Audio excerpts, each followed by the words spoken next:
اس کے بعد ان کے ایک سوال کا جواب دیا جا رہا ہے.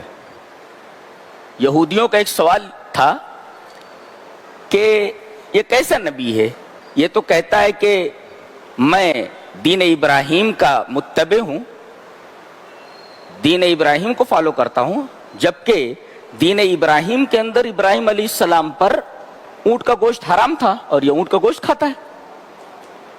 جواب دیا جا رہا ہے کل الطعام کان حلا لبنی اسرائیل الا ما حرم اسرائیل علی نفسہ من قبل ان تنزل التوراۃ.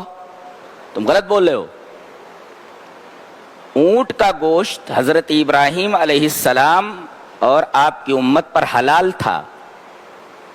ان کے جو پوتے ہیں، حضرت ابراہیم علیہ السلام کے ایک بیٹے اسحاق ہیں جو سارہ سے ہیں، ان کے بیٹے حضرت یعقوب ہیں. تو حضرت ابراہیم علیہ السلام کے جو پوتے ہیں حضرت یعقوب، ان کا نام اسرائیل ہے. ہیبریو میں اسرائیل وہی معنی رکھتا ہے جو عبداللہ رکھتا ہے، اللہ کا بندہ.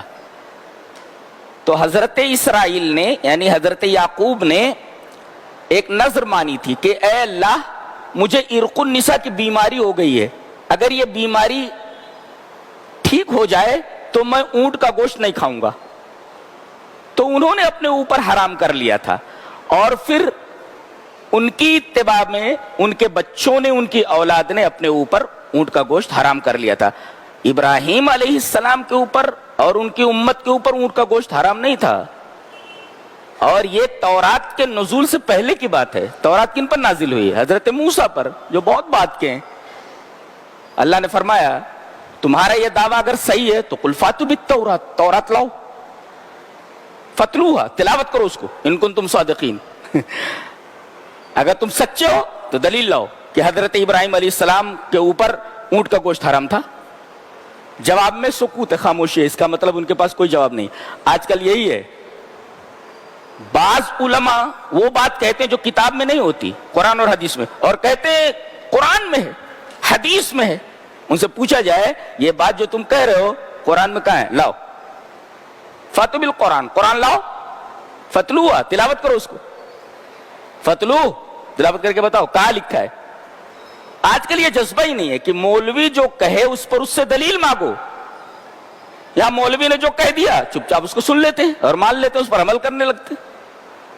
اللہ نے فرمایا یہ بات جو تم کہہ رہے ہو کہ دین ابراہیم میں حضرت ابراہیم علیہ السلام اور آپ کے فالوورز کے اوپر اونٹ کا گوشت حرام تھا، دلیل لاؤ. قل فاتوا بالتوراۃ، تورات لاؤ، دکھاؤ کہاں لکھا ہے. کہتے ہیں یہ افتراء علی اللہ ہے، اور اللہ پر جھوٹ کا افتراء باندھنا ہے. اس کے بعد ایک دوسرے سوال کا جواب دیا جا رہا ہے. بہت غور سے سنو، بڑی معلوماتی چیز ہے. دوسرا سوال یہ ہے کہ یہ بیت الحرام کی طرف منہ کر کے نماز پڑھتا ہے، کعبہ کی طرف، جبکہ بیت المقدس جو سلیمان علیہ السلام نے بنایا وہ کعبہ سے افضل ہے. یہ دیکھیں یہودیوں کا سوال کیا تھا دوسرا، بیت المقدس کعبہ سے افضل ہے. اب جب کعبہ سے افضل ہے تو کعبہ کی طرف منہ کر کے یہ کیوں نماز پڑھتا ہے؟ بیت المقدس کی طرف منہ کر کے نماز پڑھنا چاہیے نا. اب جواب دیا جا رہا ہے، کیا کتاب ہے. جواب دیا جا رہا ہے ان اول بیت عزی للناس للذی ببکۃ مبارکا وہدی للعالمین.